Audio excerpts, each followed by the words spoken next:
पुरानी हवेली की सीढ़ियां हर कदम पर चीखती लग रही थीं। धूल, मकड़ी के जाले और बंद हवा, जैसे घर खुद उन दोनों को वापस आने से रोक रहा हो। आरव और नैना अपनी दादी के गुजर जाने के बाद पहली बार इस घर में आए थे। बचपन में ये जगह उनके लिए कहानियों का घर था, पर आज कुछ अलग था, कुछ भारी, कुछ बोझिल।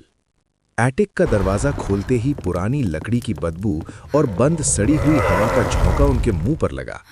अंधेरा इतना गहरा था जैसे रोशनी यहां आकर मर जाती हो। आरव ने टॉर्च जलाई। पीली रोशनी ने पुराने ट्रंक्स, टूटे खिलौने और फटे हुए कपड़ों को दिखाया। यहां तो दादी ने सब कुछ भर रखा है, आरव ने कहा, पर उसकी आवाज में हंसी नहीं थी। नैना चुप थी। उसका मन अजीब सी घबराहट से भरा था, जैसे कोई उसे देख रहा हो। तब उनकी नजर उस ट्रंक पर पड़ी। एक बड़ा सा लोहे का ट्रंक, बंद, जंजीर से जकड़ा हुआ। उस पर पुराने निशान थे, जैसे किसी ने अंदर से खुरचा हो। इसको पहले कभी नहीं देखा, नैना ने धीरे से कहा। आरव ने जंजीर को हाथ लगाया। ठंडी, हद से ज्यादा ठंडी, जैसे बर्फ। दादी ने कभी इसके बारे में बात नहीं की, उसने कहा और जोर लगाया। जंजीर टूट गई। धक धक, दिल की धड़कन जैसे कानों में बजने लगी। ट्रंक खुला। अंदर एक कपड़े में लपेटा हुआ आईना था, पुराना, किनारे से टूटा हुआ और बीच में एक गहरी दरार, जैसे किसी ने जानबूझकर उसे तोड़ा हो। नैना ने कपड़ा हटाया। आईने की सतह धुंधली थी, पर उसमें उसका चेहरा दिख गया। उसने पल भर देखा और फिर ठिठक गई। उसका रिफ्लेक्शन मुस्कुरा रहा था, पर नैना नहीं मुस्कुरा रही थी। उसके होठ सीधे थे, चेहरा साधारण, पर आईने में वो हंसी, धीमी, टेढ़ी, अजीब। नैना, आरव ने घबरा कर कहा। नैना ने आंखें झपकाईं।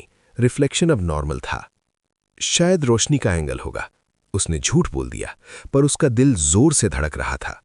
उस रात वो दोनों नीचे के कमरे में सो गए। एटिक का दरवाजा बंद, आईना ट्रंक में बंद, पर रात में खर खर, जैसे किसी ने शीशा घिसाया हो। नैना ने आंखें खोली। कमरा अंधेरे में डूबा था, पर दीवार पर एक चमक सी थी। आईना। वो आईना ट्रंक से निकलकर दीवार के सहारे खड़ा था। उसका दिल मुंह को आ गया, और फिर उसने देखा, रिफ्लेक्शन उसकी तरफ हाथ बढ़ा रहा था। उसने चीख मारी। आरव उठकर बैठा। क्या हुआ? आईना पल भर में नॉर्मल, दीवार खाली। यहां आईना था। नैना का गला सूख गया था। आरव ने टॉर्च जलाकर देखा। कुछ नहीं। तुम ज्यादा थक गई हो, उसने कहा, पर उसकी आंखों में भी डर था। अगली सुबह नैना बाथरूम में आईने के सामने खड़ी थी। हाथ धोते हुए उसने ऊपर देखा। रिफ्लेक्शन उससे पहले ऊपर देखा। उसका सांस रुक गया। रिफ्लेक्शन की आंखें जिंदा लग रही थीं, जैसे कोई अंदर बैठा हो। और फिर रिफ्लेक्शन ने अपनी गर्दन टेढ़ी कर ली। क्रैक क्रैक, जैसे हड्डी टूट रही हो। नैना पीछे हट गई, टकराकर गिर पड़ी। आरव दौड़ा, बाथरूम का दरवाजा खोला। आईना नॉर्मल। नैना जमीन पर कांप रही थी। वो मुझे देख रही है, जैसे मैं नहीं वो हो। नैना रो पड़ी। उस रात आरव ने एटिक का दरवाजा खोला, टॉर्च लेकर ऊपर गया। ट्रंक खुला पड़ा था। आईना खड़ा था, पर इस बार रिफ्लेक्शन उसका था, और वो मुस्कुरा रहा था। आरव ने घबराकर पीछे देखा। वो खुद सीरियस खड़ा था। आईने में उसका चेहरा धीरे धीरे बदलने लगा। आंखें गहरी, हंसी ज्यादा बड़ी, ज्यादा भूखी। तू कौन है?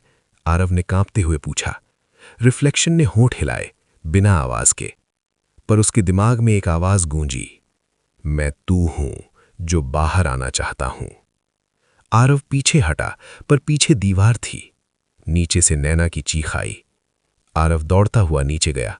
नैना कमरे के बीच खड़ी थी, और उसके सामने वो खुद खड़ी थी, बिल्कुल उसी जैसी, पर उसकी आंखें खाली और मुस्कान बहुत गहरी।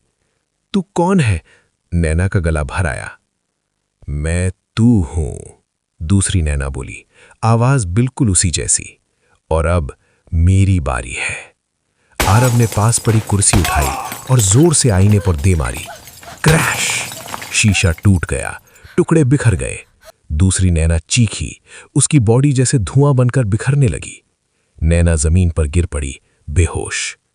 सब शांत, सिर्फ टूटे शीशे के टुकड़े और उनमें अधूरे चेहरे। कुछ दिन बाद वो दोनों घर छोड़कर चले गए। हवेली बंद, एटिक बंद, पर रात को उस हवेली के अंधेरों में कोई आईने के टुकड़ों के सामने खड़ा होता है और मुस्कुराता है।